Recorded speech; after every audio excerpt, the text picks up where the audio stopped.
wise not by the recollection of our past, but by the responsibility for our future.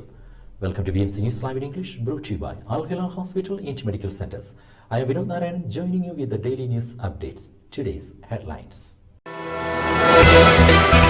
High Election Supervisory Committee enlisted 449 monitors to scrutinize 2022 polls. Forever Green campaign stage 2 to be launched. Bahrain arrested around 162 expatriates in illegal residency crackdown. UAE announced new payment method for tax liabilities. Death toll from India bridge collapse rose to 141. Search continues for missing. News in detail. High Election Supervisory Committee enlisted 449 monitors to scrutinize 2022 polls. A total of 449 supervisors representing 11 civil society institutions and the National Institution for Human Rights will take part in monitoring the 2022 parliamentary and municipal elections. The High Election Supervisory Committee chairman and judges held a meeting with representatives of the civil society associations which applied to take part in monitoring the polls. The chairman and judges commended the role of civil society associations in monitoring previous elections, stressed cooperation with NGOs to ensure fair and democratic contest and bolster transparency. The executive management of the 2022 parliamentary and municipal polls delivered a detailed presentation of the electoral processes in its various stages under full judicial scrutiny. The meeting was attended by officials representing Bahrain Bar Society, Bahrain Transparency Society, Bahrain Jurists Society, Manama Human Rights Center, Bahrain Public Relations Society, and other associations. Forever Green campaign stage 2 to be launched. The second phase of the national campaign for afforestation Forever Green will be launched on Monday, the National Initiative for Agricultural Development has announced. The campaign will be held under the patronage of Her Royal Highness Princess Sabika bint Ibrahim Al Khalifa, wife of His Majesty the King and chairperson of NIAD Advisory Council. The campaign aims to support the state strategies to expand the green area in the kingdom through coordination between the public and private sectors to implement the planned projects and contribute to mitigating the environmental effects of climate change and reducing carbon emissions while enhancing landscaping and shading public spaces and streets. The second phase of the national campaign builds on the achievements accomplished in the first phase launched in October 2021 and that sought in cooperation with the Ministry of Municipalities Affairs and Agriculture, the Supreme Council for the Environment and the private sector to complete 34 projects including planting 49,000 trees and shrubs in Bahrain's 4 governorates.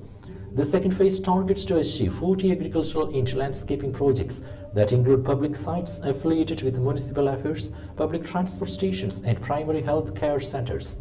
More than 25,000 trees and shrubs will be planted to contribute to achieve the objectives of the National Afforestation Strategy.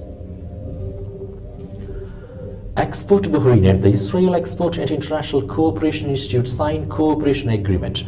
Bahrain's Industry and Commerce Minister Zayedar Al-Zayani signed Memorandum of Understanding between Export Bahrain and the Israel Export and International Cooperation Institute. The agreement will seek to encourage the development of commercial exchange and trade collaboration between the two nations.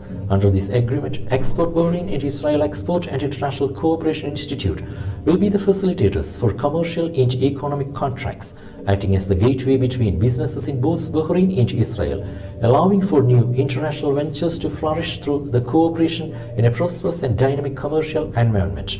The Memorandum of Understanding will allow for full participation by both private and public sectors to achieve the common goal of promoting exports and strengthening mutual commercial relations.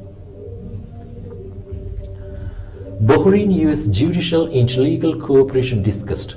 Undersecretary of Planning, Family Reconciliation and Alimony at the Ministry of Justice, Islamic Affairs and Endowments, Dana Khamis Abdurrahman Al-Zayani received a delegation from the US Congress on the occasion of their official visit to the Kingdom of Bahrain. She welcomed them and reviewed bilateral cooperation in the judicial and legal field. Ways to enhance Bahrain's youth cooperation with other countries discussed. Youth and Sports Affairs Minister Ayman bin Tawfiq Al Mayed has asserted that the kingdom is strengthening its partnership with brotherly and friendly countries to develop the capabilities of Bahraini youth and the ideal opportunities to train them and to give them quality skills that would advance their projects, ambitions and ideas. The minister was speaking while receiving here today the ambassadors of a number of brotherly and friendly countries in the presence of Foreign Affairs Ministry's Under Secretary for Political Affairs, Dr. Sheikh Abdullah bin Ahmed Al Khalifa, and the Youth and Sports Affairs Ministry's Under Secretary, Sarah Ishaq. During the meeting, the ambassadors were referred about the Mazari project, which aims to refine the capabilities and skills of youth and to develop their talent through a series of initiatives and programs across various fields, in line with the Government Action Plan and the Bahraini Economic Vision 2030. Urban Planning and Development Authority is keen on comprehensive vision for integrated and sustainable urban planning. Chief Executive of the Urban Planning and Development Authority, Ahmed Abdulaziz Al Kayat, stressed the authority's keenness to promote sustainable urban development to turn Bahrain into a model. On this record, he was speaking on the occasion of the World Cities Day, which is observed on October 31st and aims to boost the principles of sustainable urban development in all cities of the world. This year's celebration is being held in Shanghai City in China under the theme Act Local to Global. Al-Kayat noted the authorities' continuous efforts to improve the quality of life in the kingdom's towns in accordance with the relevant government bodies. Bahrain arrested around 162 expatriates in illegal residency crackdown. As many as 162 expatriates were held during a sweeping crackdown across various governorates of the kingdom, days after citizens and residents made a distress call to clamp down on robbery and other criminal activities allegedly carried out by them. Conducted mostly by Criminal Investigation Police of the General Department of Criminal Investigation and Evidence, the raids were in cooperation with the Nationality, Passports and Residence Affairs and the Security Directorates. The multi-agency team said they arrested the men for violating regulations and conditions of residency established in the kingdom. The General Department of Investigation and Criminal Evidence took necessary measures. Today's COVID updates. COVID updates brought to you by Al Hilal Hospital and Medical Centers.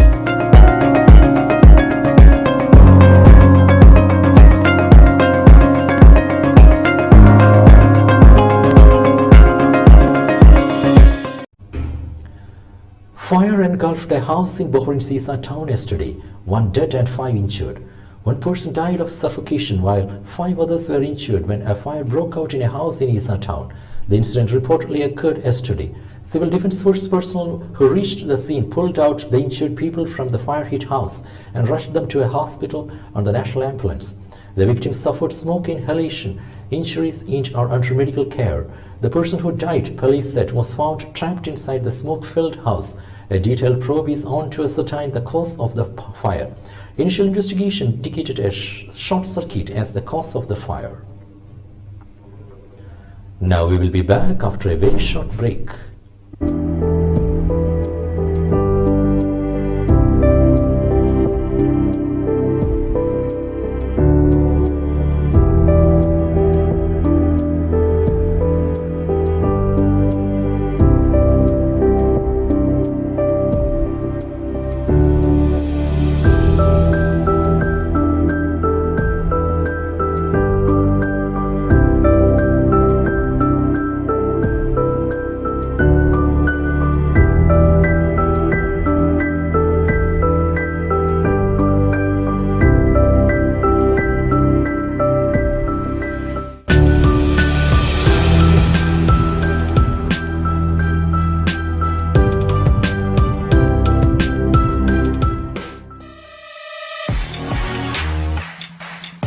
The exclusive franchisee of Cochin Kala Bhavan in Bahrain, with over a decade of existence in Bahrain. Exclusive online regular classes have started for classical dances, music vocal, instrumental music, cinematic dance, Kathak, Zumba body fitness, karate and yoga, drawing, arts and craft, children's theatre.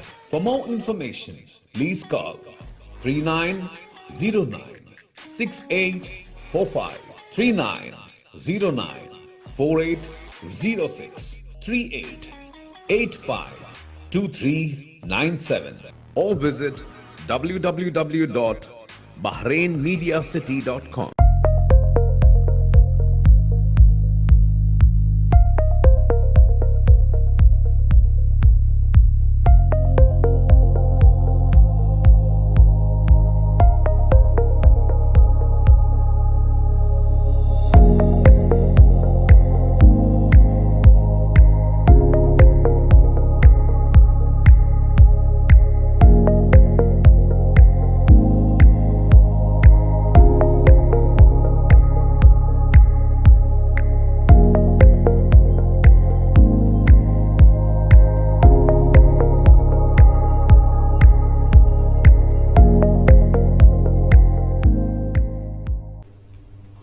Welcome back. Saudi choose movie Raven Song to represent Kingdom at Oscars. The Saudi Film Commission has chosen the film Raven Song to officially represent the Kingdom at the Oscars in the Best International Feature Film category. The film was chosen by Saudi Oscars Committee, headed by Abdullah Al-Ayaf, CEO of the Film Commission, which also includes directors Haifa Al-Mansour, the head of the Saudi Cinema Association, Hana Al-Omer, and director Shahid Amin, CEO of the Red Sea International Film Festival, as well as director and actress Ahmed Kamal, producer Muhammad Al-Turki, and director of the Saudi Film Festival, and poet Ahmed Al-Mullah. With this nomination, the film will enter the Academy Awards and will pass through several screening stages before being judged for the initial and then final list that will be chosen by the American Academy of Sciences and Arts, which awards the Oscars. The winner will be announced at the 95th ceremony, which will be held at the Dolby Theatre in Los Angeles on March 12 next year. UAE announced a new payment method for tax liabilities. The Federal Tax Authority announced that it will be discontinuing the use of the e-dirham system in paying taxes as of today, October 30, 2022, replacing it with Magnity, the smart payment option from the First Abu Dhabi Bank. Magnity provides advanced software solutions for online payments, using next-generation advanced technologies to provide a seamless and efficient payment service for the Federal Tax Authority customers.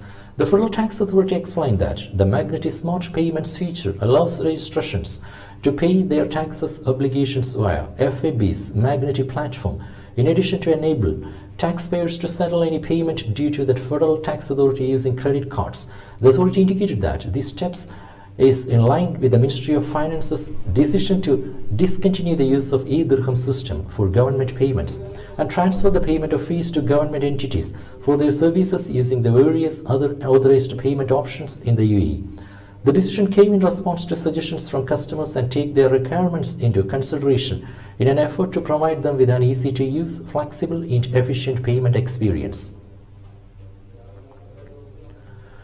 Elon Musk plans to lay off employees across Twitter. Elon Musk plans to cut staff at Twitter, with some managers at the social media company being asked to draft lists of employees to fire, the New York Times and Washington Post reported, quoting sources. Musk completed his $44 billion acquisition of Twitter on Thursday, after months of deliberations using which the billionaire questioned the number of users on the platform, but finally gave in as a drawn-out litigation process neared. Musk, who is the world's richest man and has 110 million Twitter followers, ordered cuts across the company, which has about 7,500 staff, the newspaper said, citing unnamed sources.